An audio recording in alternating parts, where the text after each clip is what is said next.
Start. હું મોહમ્મદ ઝુબેર અહમદ પટેલ, મારે રહેવાનું ચિતાલી ગામ. અમે છેલ્લા 4-5 મહિનાથી ચિતાલી ગ્રામ પંચાયતના સરપંચના વહીવટ કરતા તથા ચિતાલી ગ્રામ પંચાયતના તલાટી શ્રી મનોજભાઈ ચૌધરી એમને છેલ્લા 4-5 મહિનાથી અમે રજૂઆત કરતા હતા. 4 થી 5 તો મૌખિક અમે આપી છે અને એક વખત અમે લેખિતમાં અરજી આપી છે, જેમાં ફળિયાવાળાની જે ઘણાની સહયોગી હતી. હવે એમને એક નાના કામ માટે અમે ફોન કર્યો હતો કે ભાઈ અમારા ફળિયામાં જે સ્ટ્રીટ લાઇટ છે એ બગડી ગઈ છે, બંધ પડી ગઈ છે અને જેમાં અંધારું હોવાથી રાત્રે લોકોને આવવા જવાના લોકોને તકલીફ પડે છે, ચોરીઓ થાય છે. 2 વખત મારા ઘરની બહાર ચોરીનો બી બનાવ બન્યો છે કે જેથી અમને રજૂઆત કરી, મૌખિક રજૂઆત કરી છે, લેખિત રજૂઆત કરી છે. અને આજે બનાવ બન્યો છે 18 તારીખે ગુરુવાર. એ દિવસ દરમિયાન મેં એમને ફોન બી કર્યો હતો 4 વાગે, પણ એમને ફોન રિસીવ ના કર્યો.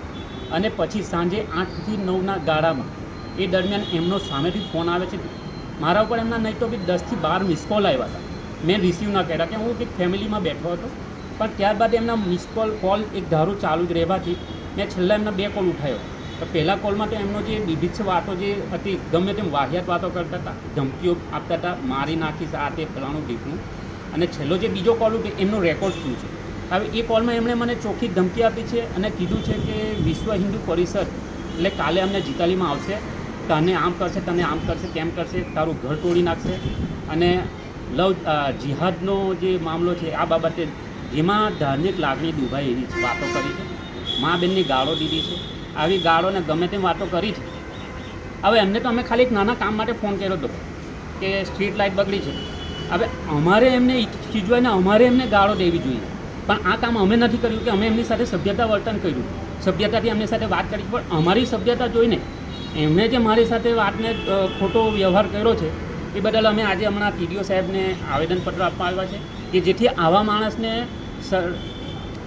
બિલકુલ બી આવા તલાટી પંચના ખુરશી ઉપર કે બેસાડવા ન દેવામાં આવે.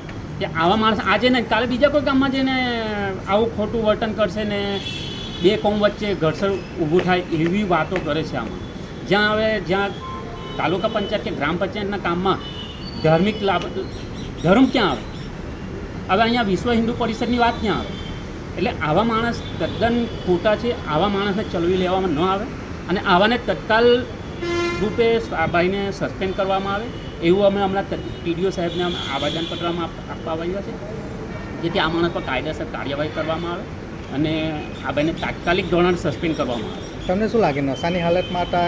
એ નશાની હાલતમાં તો હતા જ, પણ માણસ નશાની હાલતમાં હોય ને સાહેબ તો પણ આવો વ્યવહાર ન કરે.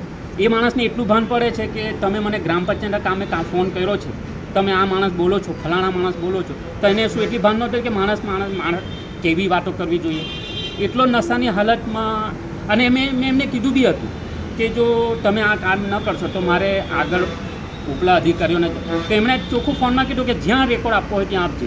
એટલે એમને મતલબ એનાથી એ સાબિત થાય કે એને તો ના તો કલેક્ટરશ્રીનો ધમકી છે કે એને કોઈ TDO સાહેબની ઉપલા અધિકારીનો એની કોઈ ધાક જ નથી. આ કેવો હોય બધું? એટલે હું કલેક્ટર સાહેબશ્રીના આપના મીડિયાના માધ્યમ દ્વારા કલેક્ટરશ્રી સાહેબને તથા DDO સાહેબને તથા TDO સાહેબ એક જ આવેદનપત્ર આપું છું અને એક જ વાત કહું છું કે આવા માણસને તત્કાલિક ધોરણે સસ્પેન્ડ કરવા જોઈએ.